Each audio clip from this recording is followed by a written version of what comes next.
ஒரு ப்ரொடியூசரையும் பொண்ணு சாவடிச்சுக்கிட்டு உட்காந்துருக்காங்க. ரொம்ப கஷ்டமாக வழியாக இருக்குது. இதனோட 11 நேரமாக யூடியூப்பில் பார்க்குறேன். யூடியூப் காரனுக்கு முதல்ல நன்றி சொல்லுங்க. யாருமே படம் பார்த்தா ஒரு ஆளு கூட நெகட்டிவாக சொல்லாத ஒரு படம் உங்கள் படம். இந்த படம் பாருங்க. இந்த சண்டே போட்டு மண்டே வந்து மிகப்பெரிய டாக். ஒருத்தர் சொல்றாரு, இப்போ என்னைய கொண்டு போய் பாம்பேல இருக்கிற அனில் அம்பானி மாதிரி எங்கள் சிம்படி பேர் வச்சு பல லட்சம் கோடிக்கு அதிபதி சொன்னால் ஒருத்தன் பார்க்க மாட்டான், ஒருத்த மாட்டான். அது ராமராஜா அனில் அம்பானி ஈக்குவலாவா? நீ வேறு அவசியம் கிராமத்தில் எங்காவது கேரட் ஒத்துக்க மாட்டாங்க. திரைப்பட இந்த மாதிரி போட்டு காமிக்கிற விழாவில் நான் கலந்துக்கு வந்தேன் ஃபர்ஸ்ட் டைம் நினைக்கிறேன். ஏதாவது ஒரு சந்தர்ப்பத்தில் போக நினச்சேன். இந்த சந்தர்ப்பம் வந்துச்சு. அந்த சந்தர்ப்பத்தை வர வச்சது நீங்கள் தான். அதுக்கு நான் நன்றி கடன்பட்டிருக்கேன். பொதுவாக எல்லாரும் நடிகராகி டைரக்டர் ஆவாங்க. நான் டைரக்டராகி நடிகிறேன். 1980 உதவி டைரக்டர் இருக்கும்போதே நான் லைஃப் மெம்பர் ஆகிட்டேன். கிட்டத்தட்ட இத்தனை வருஷங்கள் வந்து நான் டைரக்டர் இருக்கிறேன். எல்லா யூனியனுமே நான் வந்து லைஃப் மெம்பர் தான். ஆரோக்கியமாக சொல்லும்போது ஒரு ஜாலியாக சொன்ன வார்த்தை அதை நம்ம தைக்க வேணும். ஏன்னா நம்ம இயக்குநர்கள் கேப்டன் ஷிப் இருக்கிற எல்லாருமே அதனால் சில விஷயங்கள் சொன்ன தப்பாக நிற்க வேணாம். அவர் சார் சொன்னார் அடுத்த படத்தில் வாய்ப்பு கொடுக்கணும்னு. அருமையான படம் அண்ணன் சூப்பர் ஸ்டார் ரஜினி சார் ஆக்டனோட இளம்பரம் பண்ணவர். அதில் ஒரு நாள் 3 மரவாக பாட்டு வச்சுருப்பேன். அதில் மறக்க மாட்டேன். வாய்ப்பு வந்தால் கண்டிப்பாக அமையும். அமைந்தது அமைஞ்சு தான் தீரும். அதுமாதிரி பேரரசாருக்கு நமக்கு உள்ள ஒற்றுமை என்னென்னா, அவர் பிறந்தவரும் நான் பிறந்தவரும் 5 கிலோமீட்டர் தான். அவர் நாட்டு கூட நான் உப்புள்ள பிறந்தேன். அவர் சொல்லுவேன். ஆமாம், அவருக்கும் குருநாதர் டைரக்டர் ராமநாத் சார் தான், எனக்கும் குருநாதர் டைரக்டர் ராமநாத் சார் தான். அந்த ஒற்றுமை இருக்குது. நான் வருஷம் பேசினேன். நம்ம உதயகுமார் சார்ட்டான்னு சொல்லி, ஏங்க இவ்வளோ பெரிய டைரக்டர் ஆகி இவ்வளோ நடிகரை வச்சு ஏன் சும்மா இருக்கீங்க, உடனே பண்ணுங்க, இறங்கி ஏதோ ஒன்று பெரிய ஆள் கிடைக்கலையா ஒரு புதுமுகத்தை மட்டும் பண்ணுங்க, ஏதோ பண்ணிக்கிட்டே இருக்கணும் அப்படின்னு நடிக்க சொல்லுவேன். அவங்களாம் அந்த இடத்துல கலந்து மாதிரி பிரவீன்காந்த் அவர்கள் பார்த்துக்க படம் சோனியா சொக்க பாட்டு போட்டுனே இருக்கிறவர். ரொம்ப சந்தோஷம். இதில் வந்து உண்மையிலே இந்த மாதிரி ஒரு நேரத்தில் மிகப்பெரிய ஒரு காரூபத்தில் சிக்கி மயிர் இலையில் உயிர் தப்பி மீண்டு வந்து நடிக்கிறதே கஷ்டம் நினைக்கிற நேரத்தில் என்னை கதாநாயகனாக நடிக்க வைத்த தயாரிப்பாளர் ஸ்ரீ மதியன் அவர்களுக்கும், இணை தயாரிப்பாளர்கள் பாலா சதீஷ் அவர்களுக்கும், கதாசிரியர் கார்த்திகுமார் அவர்களுக்கும், அதே நேரத்தில் இந்த கதையை சரியாக திரைக்கதை அமைத்து ஒரு வெற்றி படமாக தமிழக மக்கள் மட்டுமல்ல உலகத்திற்கு அத்தனை மக்களும் பார்த்து வியக்கக்கூடிய அளவிலே இயக்கி பிடித்த டைரக்டர் ராஜேஷ் அவர்களுக்கும் நான் நன்றி கடன்பட்டுள்ளேன். ஆரம்பத்தில் சொல்லுவாங்க எல்லா டைரக்டரும் இது வந்து ஏற்கனவே படங்கள் இயக்கிய டைரக்டர்கள் இப்போ இயக்கி கொண்டிருக்கின்றார்கள். இனி வருங்காலத்திலே இயக்குனர் ஆக இருக்கும் உங்களுக்கும் என் வாழ்த்துக்களை தெரிவித்துக் கொள்கின்றேன். அனைவரும் படங்கள் பண்ணும் பொழுது ஒரு தெளிவான கருத்தை சொல்ல வேண்டும். வந்தம்மா போனம்மா குதிச்சம்மா 4 சுட்டம்மா 4 பாம்பு வச்சம்மான்னு இல்லாமல் இந்த படத்தோட கூட என்னன்னா நான் எனக்கு வித்தியாசமாக தான் நடிக்கணும்னு நினச்சிட்டு இருந்தேன். எத்தனையோ கதை சொன்னாங்க. இந்த கதை சொல்லும் போது எனக்கு கொஞ்சம் வச்சுட்டு பண்ணுவோம், ஒரு டிஃப்ரெண்டாக இருக்கும் பண்ணது. அந்த ஒரு நல்ல கதை கருவு வந்து இன்றைக்கி மக்கள்கிட்ட ரீச் ஆகி ஏகப்பட்ட நல்ல பார்க்கும் போது எனக்கு உண்மையில் ரொம்ப சந்தோஷமாக இருக்குது. இப்போ மலேசியாவில் கூட ரிலேஷன் போனாங்க 200 டிக்கெட் நிற்கலாம் தேட்டரில் பார்க்குறது மலேசியாவில். அதெல்லாம் கேட்கும்போது சந்தோஷமாக இருக்குது. ஆர்னி தேட்டர் மேனேஜருக்கு போனார். ஆனால் பல வருஷத்துக்கு அப்புறம் பெண்களை இன்னைக்கு தான் பார்க்குற தேட்டர்னு சொல்கிறாங்க. அதெல்லாம் கேட்கும்போது ரொம்ப சந்தோஷமாக இருக்குது. அது பெண்களை வரவழைத்த ஒரு கதை வந்து சாமானியம். உண்மையிலேயே குடும்பமாக பார்க்கக்கூடிய எல்லாருமே நல்லா பேசுகிறாங்க. அதோட மிகப்பெரிய ஒரு கதாசிரியர் பாலமுருகன் அவர்கள், அவர் பட்டிகளாப்பட்டினமா வசந்தமல்லி எங்கள் ஊர் ராஜா ராஜபாட்டங்கத்துறை எப்படி சிவாஜி சாருக்கு வந்து 27 படம் கதை சொன்ன பாலமுருகன். அவருடைய பையன் பூவிராஜ் தான் நான் தேவி சார் டைரக்டர் அறிமுகப்படுத்தினேன். அவர் நேற்று நைட்டு பேசினார். தெலுங்குல பயங்கர பிஸி. அவர் சிரஞ்சீவிலேருந்து எல்லாருக்கும் பிஸி. அவர் சொன்னார், சார் 1.5 நேரமாக யூடியூப்பில் பார்க்குறேன். யூடியூப் காரனுக்கு முதல்ல நன்றி சொல்லுங்கள். யாருமே படம் பார்த்தா ஒரு ஆளு கூட நெகட்டிவாக சொல்லாத ஒரு படம் உங்கள் படம். இந்த படம் பாருங்க. இந்த சண்டே போட்டு மண்டே வந்து மிகப்பெரிய டாக். ஒருத்தர் சொல்றாரு, நான் தற்கொலை படிக்க நினைச்சேன். அவர் சொல்றாரு, படம் பார்த்தது சூசைட் படம் நினைச்சேன். ஆனால் படத்தை பார்த்துக்கவன் ஆக மாட்டேன், கடனை அடைச்சிட்டு நான் வாழ்ந்து காப்பேன்னு சொல்றான். இன்னொருத்தர் தமிழ்நாட்டு மானத்தை காப்பாற்றுறான். மானத்தை நம்ம வந்து சொல்லக்கூடிய விஷயத்தை மக்கள் ஏற்றுக்கணும் சொன்னால் கண்டிப்பாக மக்கள் பார்ப்பார்கள். அவங்க பார்க்க வேண்டிய படத்தை பண்ணால் கண்டிப்பாக பார்ப்பாங்க. இயக்குனர் ரொம்ப சாதாரணம் இல்லை, அதான் கேப்டன் ஷிப்னு சொல்லலாம். இப்போ இந்த கதையை வந்து திரைக்கதை பண்ணி வசனம் எழுதி இயக்குனர் அது எப்படின்னா பாண்டியன் எக்ஸ்பிரஸ் இப்போ எக்மூர்லேருந்து மதுரை போன வச்சுக்கல, ரயில் இன்ஜின் தான் டைரக்டர். அந்த இன்ஜினில் 18 கோச் இருக்கு. அதில் first AC, second AC, third AC, sleeper class, handicraft ஒரு கம்பார்ட்மெண்ட், லேடிஸ்க்கு ஒரு கம்பார்ட்மெண்ட், அண்ட்ரஸ் ஒரு கம்பார்ட்மெண்ட், இவ்வளவையும் போட்டு இழுத்து அந்த ட்ரெயினை ஓட்டி கொண்டு போய் முதல்ல சேர்க்கிறது அந்த இன்ஜின் டிரைவர், அவர் தான் டைரக்டர். ஆனால் அதே நேரத்தில் இந்த சென்னையிலேருந்து மதுரை போகிற இன்ஜினை தாங்கிட்டு போங்க தண்டவாளம், அதுதான் தயாரிப்பாங்க. அந்த தண்டவாளம் ரயில் ஓடாது. அந்த தயாரிப்பாளர் எங்கள் 2 தண்டவாளம் வந்தவங்க மதியம் சாகலும் பாலா சைஸ்வரன். இந்த தயாரிப்பாளர் தான் இங்கே இருக்கிற எல்லாருக்குமே நமக்கு தேவை தயாரிப்பாளர். அந்த தயாரிப்பாளருக்கு செலவு அதிகம் வைக்காம ஒரு குறிப்பிட்ட ஒரு பட்ஜெட்டில் ஒரு அழகான இருக்கலாம். அந்த காலத்தில் ஓதலை ராகமா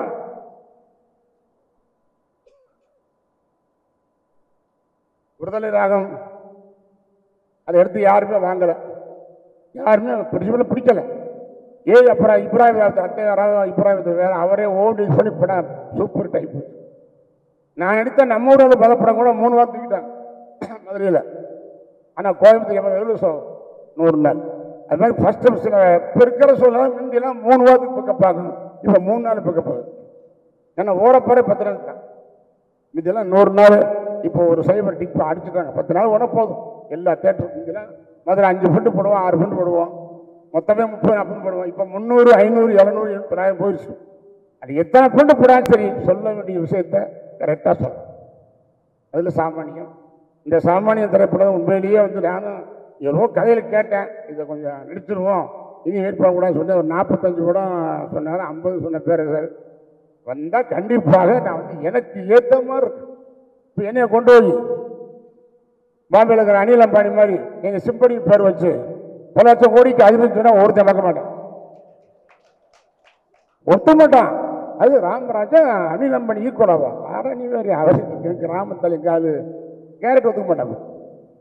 அதுதான் விஷயம், யாருக்கு என்ன பொருந்தும், இந்த பாடி லாங்குவேஜ் என்ன பொருந்தும். ஸோ கதை சொல்லும் போது எடுக்கும்போது பார்த்தா இது சரி ஓகே சீட்டில் படிக்கிறோம் அப்படின்னு. அது உண்மையிலேயே கேரக்டர் ஆகட்டும், புரிஞ்சர் ஆகட்டும், கதாசிரியர் ஆகட்டும், அது மாதிரி இந்த படத்திற்கு ஒரு எதிர்பார்ப்பு உருவாக்குறது. முதல்ல நாங்கள் டீசல் விடும்போது டாக் வந்துருச்சு, அருமையாக இருக்கு போட்டாங்க, ஏதோ டீசல் விஷயம் எடுத்து சொல்ல வச்சுச்சு.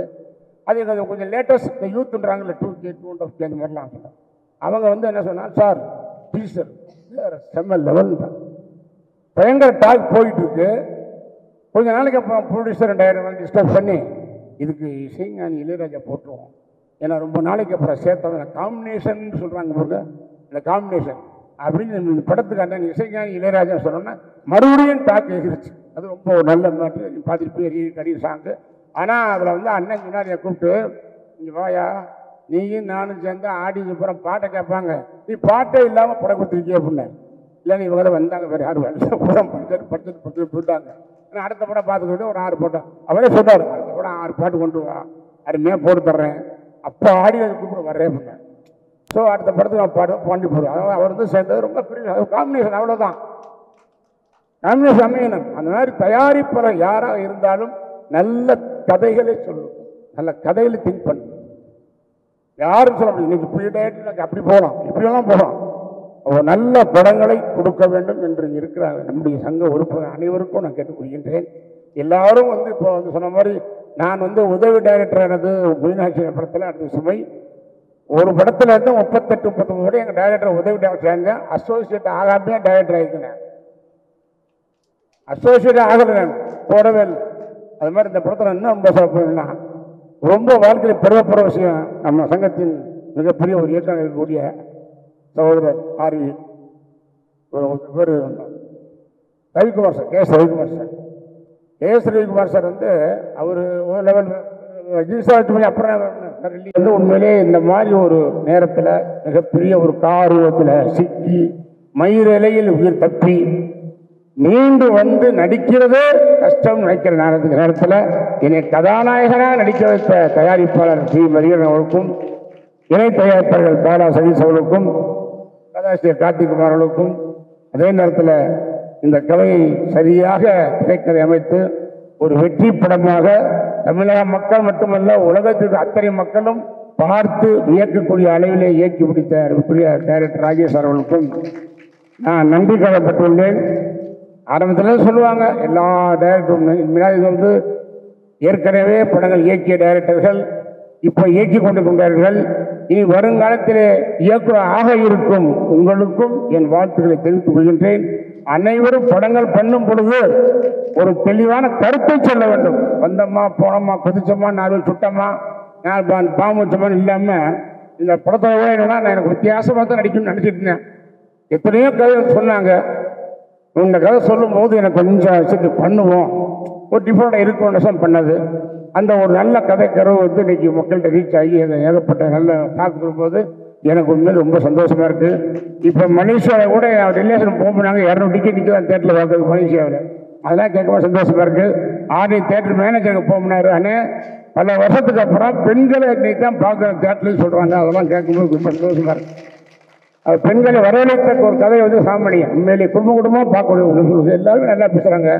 அதோட மிகப்பெரிய ஒரு கதாசிரியர் பாலமுருகன் அவர்கள், அவர் பட்டிக்காரப்பட்டினமா வசந்தமல்லி எங்கள் ஊர் ராஜா ராஜபாட்டங்கத்துறை எப்படி சுவாஜி சாருக்கு வந்து 27 படம் கதை சொன்ன பாலமுருகன். அவருடைய பையன் பூவி அதுதான் நான் தேவிதர சாலை டைரக்டர் அண்ணன் அறிமுகப்படுத்தினேன். அவர் நேற்று நைட்டு பேசினார். தெலுங்குல பயங்கர பிஸி. அவர் சிரஞ்சீவிலேருந்து எல்லாருக்கும் பிஸி. அவர் சொன்னார், சார் 1.5 மணி நேரமாக யூடியூப்பில் பார்க்குறேன். யூடியூப் காட்டுறதுக்கு முதல்ல நன்றி சொல்லுங்கள். யாருமே படம் பார்த்தா ஒரு ஆளு கூட நெகட்டிவாக சொல்லாத ஒரு படம் உங்கள் படம். இந்த படம் பாருங்கள். இந்த சண்டே போட்டு மண்டே வந்து மிகப்பெரிய டாக். ஒருத்தர் சொல்கிறாரு, நான் தற்கொலை படிக்க நினைச்சேன். அவர் சொல்கிறார் படம் பார்த்து சூசைட் படம் நினைச்சேன். ஆனால் படத்தை பார்த்துக்கவன் சாக மாட்டேன். கடனை அடைச்சிட்டு நான் வாழ்ந்து காப்பீன்னு ஒரு சொல்கிறான். இன்னொருத்தர் தமிழ்நாட்டு மானத்தை காப்பாற்றுறான். அதான் மானத்தை நம்ம வந்து சொல்லக்கூடிய விஷயத்தை மக்கள் ஏற்றுக்கவே சொன்னால் கண்டிப்பாக மக்கள் பார்ப்பார்கள். அவங்க பார்க்கக்கூடிய படத்தை பண்ணால் கண்டிப்பாக பார்ப்பாங்க. இயக்குனர் ரொம்ப சாதாரணம் இல்லை. அதான் கேப்டன் அதை ஷிப்னு சொல்லலாம். அந்த கதையை வந்து திரைக்கதை பண்ணி வசனம் எழுதி இயக்குனர் நான் தயாரிப்பாளர் தான். இங்கே இருக்கிற எல்லாருக்குமே நமக்கு தேவை தயாரிப்பாளர். அந்த தயாரிப்பாளருக்கு செலவு அதிகம் வைக்காம ஒரு குறிப்பிட்ட ஒரு பட்ஜெட்டில் ஒரு அழகான இருக்கலாம். அந்த காலத்தில் ஓதலை ராகமா விடுதலை ராகம் அதை எடுத்து யாருமே வாங்கலை, யாருமே பிடிக்கலை. அப்புறம் இப்ராஹிம் அத்தை ராகம் இப்ராஹிம் வேற அவரே ஓடி சொல்லி படம் சூப்பர் டைப்பு. நான் எடுத்த நம்ம ஊரில் பதப்படம் கூட 3 வாரம் தூக்கிட்டாங்க மதுரையில். ஆனால் கோயம்புத்தூர் 100 நாள். அது மாதிரி ஃபஸ்ட்டு சில இப்போ இருக்கிற சூழ்நிலை முந்திலாம் 3 வாரத்துக்கு பிக்கப் ஆகணும். இப்போ 3 நாள் பிக்கப் ஆகுது. ஏன்னா ஓடப்போகிற 10 நாள் தான். இதெல்லாம் 100 நாள். இப்போ ஒரு சைபர் டிக் அடிச்சுட்டாங்க. 10 நாள் ஓட போதும் எல்லா தேட்டரும். இதெல்லாம் மதுரை 5 ஃபண்டு போடுவோம், 6 ஃபண்டு போடுவோம், மொத்தமே 30-40 போடுவோம். இப்போ 300, 500, 700, 700 போயிடுச்சு.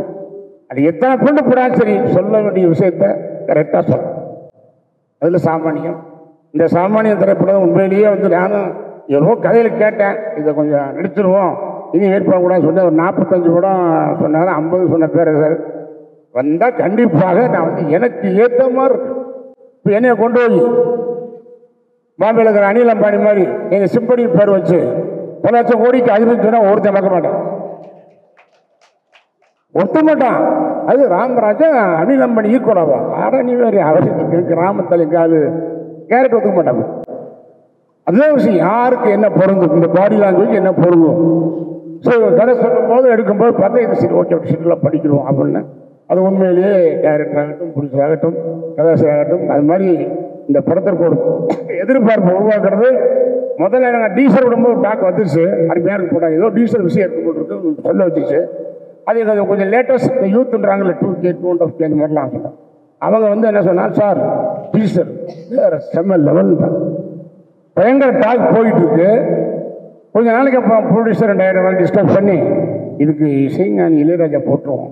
ஏன்னா ரொம்ப நாளைக்கு அப்புறம் சேர்த்தவங்க காம்பினேஷன் சொல்கிறாங்க பாருங்க, இந்த காம்பினேஷன் அப்படின்னு இந்த படத்துக்கு அண்ணன் இசைஞானி இளையராஜா சொன்னோன்னா மறுபடியும் டாக் எகிருச்சு. அது ரொம்ப நல்ல மேட்ரு. பார்த்துட்டு போய் கடி சாங்கு. ஆனால் அதில் வந்து அண்ணன் முன்னாடியை கூப்பிட்டு இங்கே வாயா நீயும் நானும் சேர்ந்து ஆடிக்கு அப்புறம் பாட்டை கேட்பாங்க, நீ பாட்டே இல்லாமல் படம் கொடுத்துருக்கே அப்படின்னாரு. இல்லை நீ இவங்க வந்தாங்க வேறு யாரும் வரல, படம் படிச்சுட்டு போட்டாங்க. ஆனால் அடுத்த படம் பார்த்துக்கிட்டு ஒரு 6 போட்டோம். அவரே சொன்னார், அடுத்த படம் 6 பாட்டு கொண்டு வா, அருமையாக போட்டு தர்றேன், அப்போ ஆடி கூப்பிட வர்றேன் அப்படின்னாரு. ஸோ அடுத்த படத்துக்கு நான் பாடுவோம் பாண்டி போடுவோம். அதாவது அவர் வந்து சேர்ந்தது ரொம்ப பெரிய காம்பினேஷன், அவ்வளோதான். காம்பினேஷன் அமையணும். அந்த மாதிரி தயாரிப்பாளர் யாராக இருந்தாலும் நல்ல கதைகளை சொல்லும், நல்ல கதைகளை திங்க் பண்ணும். யாரும் சொல்ல முடியும் இன்னைக்கு இப்படி டயட்டில் அப்படி போகலாம், இப்படியெல்லாம் போகலாம். நல்ல படங்களை கொடுக்க வேண்டும் என்று இருக்கிறார் நம்முடைய சங்க உறுப்பினர் அனைவருக்கும் நான் கேட்டுக்கொள்கின்றேன். எல்லாரும் வந்து இப்போ வந்து சொன்ன மாதிரி நான் வந்து உதவி டைரக்டரானது மீனாட்சி படத்தில் அடுத்த சுமை ஒரு படத்தில் இருந்து 38-39 படம் எங்கள் டைரக்டர் உதவி டைரக்டர் சேர்ந்து அசோசியேட் ஆகாமையே டைரக்டர் ஆகிக்கிறேன். அசோசியேட் ஆகிறேன் போடவே இல்லை. அது மாதிரி இந்த படத்தில் இன்னும் ரொம்ப சொல்லணும்னா ரொம்ப வாழ்க்கையில் பெருமைப்படுற விஷயம், நம்ம சங்கத்தின் மிகப்பெரிய ஒரு இயக்கம் இருக்கக்கூடிய சகோதரர் ஆர்வி பேர் Ravikumar sir, KS Ravikumar sir. KS Ravikumar sir வந்து அவர் ஒரு லெவல் ரிஜிஸ்டர் பண்ணி அப்புறம் இல்லையே பண்ணியாச்சு. KS Ravikumar sir, Ajith sir, Kamal sir எல்லாம் பண்ணிட்டார். ஆனால் என்ன ஒரே ஒரு சொன்னால் பெத்தோமன்ற படத்தில் ஒரு 14 நாள் என்கிட்ட ஒரு டைரக்டர் ஒர்க் பண்ணார். அப்போ டைரக்டர் போயிட்டார், வாழ்த்துக்கு சொல்லி அனுப்பிச்சு. ஆனால் அந்த 14 நாள் ஒர்க் பண்ணி 19 படம் இன்னும் வச்சு, அது வேறு விஷயம். அந்த 14 நாள் வேலை பார்த்ததுக்கு இந்த படத்தில் அழைப்பதை கேட்டு உடனே வந்து ஒத்துழைப்பு நடிச்சு அந்த அரங்கத்தில் வந்து அந்த ஷூட்டிங்கில் எனக்கு தந்த மரியாதையை சாகிற வரைக்கும் நான் மறக்க மாட்டேன். அப்படித்தான் இருக்கும். நம்ம வளர்த்தவங்க யாரு, யாரோ நம்ம வளர்ந்தோம், யாராவது வளர போறோம் போது ஒரு தடமான ஒரு நம்பிக்கையோட இன்னைக்கு இருக்கும். சினிமாவில் வந்து போகும், ஆனால் அந்த விசுவாசம், அந்த நன்றி என்னைக்கு மனசில் இருக்கும். அதனால் அந்த சாமான் திரைப்படத்தில் சார் எதுவுமே பேசுனாரு தான் கொஞ்சம் சொல்ல உண்மையிலே ஒரு காமெடியாக சொன்ன விஷயம். ஆனால் அவருக்கு நானும் சாரி கேட்டுக்கிறேன். ஏன்னா அது வந்து சில பேர் நம்ம டைலாக் ரொம்ப காமெடியாக பேசுவோம், அது வேறு மாதிரி போகும் டைலாக். அது மாதிரி ஏதோ சொல்லுங்க சொன்னாலும் அது ஒரு ரூபம் வேண்டாங்க. அவர் சொல்ல நானும் உங்களோட மன்னிப்பு கொடுக்குறேன், பெருமைப்படுத்தாதீங்க. இதில் வருவோம் ஃபீலிங் வரத்தான் செய்ய, அதை பற்றி பேசலாம். அவர் ஜோக்காக சொல்கிற சில விஷயங்கள்லாம் நம்ம பேசும்போது நம்ம ஃப்ரீயாக வேறு ஆற்றலாளத்தில் எதார்த்தமாக பேசுகிறாள் தான் பார்த்து வரும். அதனால் உறுப்பினர் அனைவரும் தப்பாக வேண்டாம். நல்லபடியாக சாமானிய படம் பார்த்துருப்பீங்க, ரசிச்சிருப்பீங்க. நீங்கள் கண்டிப்பாக தேட்டரில் படம் பார்க்கலைன்னா பாருங்கள், படம் பார்த்துருப்பீங்க, தேட்டரில் பார்த்து நல்லபடியாக பார்க்கணும். தமிழகம் முழுவதும் மட்டுமல்ல, இந்தியா முழுவதும், உலகம் முழுவதும் இந்த படம் ஒரு நல்ல படம். படத்தை அன்னைக்கே ஈவினிங்கில் ரிசர்வ் பேர் ஒரு ஆர்டரை போட்டுவிட்டான். படத்தில் சொன்ன கருத்து ரிசர்வ் பேர் ஆர்டரை போட்டான். கடன் கொடுத்தவங்கிட்ட யாருமே 7 மணிக்கு மேலே போய் டார்ச்சர் பண்ணக்கூடாதுன்னு சொல்கிறான் ரிசர்வ் பேங்க் ஒரே நாள். அப்போ எந்த அளவுக்கு ரீச் ஆகுது மத்தியில், பெரிய விஷயம். அப்போ சொல்கிற கண்டென்ட், ஏன்னா கடன் வாங்க வாழ முடியாது யாருமே. கடன் வாங்கக்கூடாதுன்னு சொல்லலை, தகுதி மீறி வாங்கக்கூடாது. நம்மகிட்ட 1 லட்ச ரூபா இருக்குன்னு சொன்னால் 90 ரூபாய்க்கு தான் வீடு வாங்கணும், 10 ரூபா கையில் வச்சுக்கணும். நீ 1 ரூபா இருக்கே, நம்ம ஒரு 1 நாள் பார்ப்போம்னு சொல்லுங்க, அந்த 25 எக்ஸ்ட்ரா இருக்குல்ல, அது 3 ரூபாய்க்கு போய். அதனால் 10 ரூபா கையில் வச்சுக்கிட்டு நமக்கு தகுதிக்குள்ள மாதிரி 90 ரூபாய்க்கு வீடு வாங்கினா அது நம்மளை காப்பாற்று. அதுதான் சொல்ல, வேற ஒன்றும் நம்ம கடன் வாங்கக்கூடாதுன்ற இல்லை, தகுதி மீறி வாங்கக்கூடாது, அவ்வளோதான். அதுதான் மேட்ரு. அது ஏதோ ஒரு ஆண்ட முன்னித்தரம் வந்து நம்ம வந்து எனக்கு ஒரு பெரிய திருப்தி. டைரக்டராக இருந்து, நடிகராக இருந்து, டிஸ்ட்ரிபியூட்டராக இருந்து, எக்ஸிபியூட்டராக இருந்து, எல்லா வகையிலையும் நான் மேக்ஸிமம் ரைட் வீடியோவில் இருக்கேன், டைரி இருக்கேன், ஆக்டிவ் இருக்கேன், பிடிச்சி இருக்கேன். எல்லாம் இருந்தாலும் எனக்கு ரொம்ப திருப்தி. இந்த 45 படங்கள் எனக்கு என்ன பேர் வந்தாலும் நடிகர் ராமராஜனுக்கு எனக்கு மூல ஸ்தானம் சொல்லுவாங்க. மூலக்கரு வந்து டைரக்டர் யூனியன் தான். ஏன்னா நம்ம டைரக்டர் ஆகிட்டா அந்த டைரக்டர் சோழ புஷ்பம் பண்ணும்போது அதில் குருநாதர் அழகப்பட்ட பார்த்து தான் அவர் அந்த பையனை கூப்பிடு, அவர் சுறுசுறுப்பாக வெளியே கூப்பிட்டார். அதனால் எவ்வளோ தூரம் போனாலும் எனக்கு பின்னால் என் தாய் வீடு, என்னுடைய அடித்தளம் இந்த இயக்குநர் சங்கம். இந்த சங்கத்துக்கு நான் இன்னும் கடையப்பட்டுக்கின்றேன். இங்கே வர வச்சு என்னை கவனித்த அத்தனை பேருக்கும் நன்றியாக தான் சொல்கிறேன். சர்வன்ஸ் பேசார் இது ஒரு விஷயம் சூப்பராக பேச சொன்ன டெபிள் அருமையான ஒரு அவரே சொல்லி சார் சிட்டிசன் படி நான் போடா சார் என்ன சார் அது ஏன்னு தெரியல, ஒன்றும் புரியல. ஒரு அமைப்பு வரணும், ஆனால் வரும், கண்டிப்பாக வரும். நீ வரும்னு சொல்ல வரும். நீ இருக்கிற யாராவது நான் டைரக்டர் ஆகியே தீர்வேன்னு ஒரு 3 வருஷம் முயற்சி பண்ணு, நிச்சயமா நீங்க அந்த இடத்த அடைஞ்சே தெரியும். அந்த வைராக தரணும். என்னத்தான் நம்ம பண்ணி என்னத்தான் பண்ணணும் கூட வரும். நான் பண்ணுவையா, நான் இப்பையா, நான் டைரக்ட் பண்ணுவையா அப்படின்னு நினைச்சீங்கன்னா கண்டிப்பாக ஒரு அருமையான திரைக்கதை பண்ணி சொன்னால் தயாரிப்பு எடுப்பாங்க. இருந்தாலும் இந்த சொன்ன மாதிரி இன்னைக்கு இந்த நேரத்தில் வந்து படம் பெரிய விஷயம். ஏன்னா ஒரு குறிப்பிட்ட பெரிய பேனருக்கு அவங்க பண்ணுறாங்க, பெரிய எழுதி அடிக்கிறாங்க. ஒரு சின்ன ஸ்மால் பட்ஜெட்டுக்கு சக்ஸஸ் கொடுக்க முடியல. அந்த மாதிரி சொல்ல வந்து இந்த படத்தை ராமராஜா அடித்தா நல்லா இருக்கும்னு நினைச்ச மனுஷன் இருக்கும். என்னை வைத்து சிறப்பாக கேட்ட நாகேஸ்வரனுக்கும் பாலா ஹரிசவனுக்கும் இருக்கக்கூடிய அத்தனையுடைய தலைவர், செயலாளர், அத்தனை பேருக்கும் நன்றி கலந்த வணக்கத்தை கூறி விடைபெறுகின்ற நன்றி வணக்கம். இயக்குனர் பேசுவார்.